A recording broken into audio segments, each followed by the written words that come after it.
So when the ribber carriage is jammed, you want to do that to release the ribber. It's no longer engaged. It might move, it might not.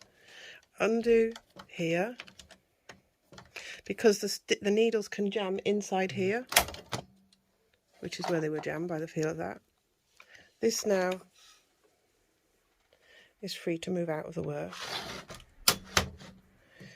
This is still jammed, so we undo here.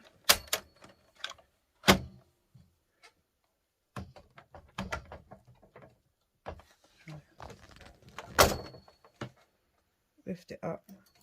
It can catch because it's going in that direction, so it'll catch on a twist, so it sometimes will flick up and then it'll spring back into position. Want to put that back. Carriage is free.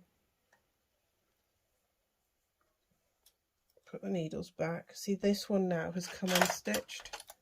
You see there it's undone? Yeah. So I'm just going to stitch that one back. Yeah, your machine's very tight tensioned.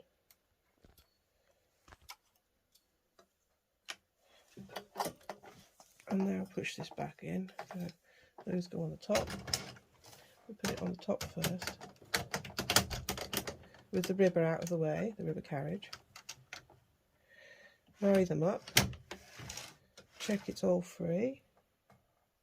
Pull back the yarn and check underneath. Let's see carefully.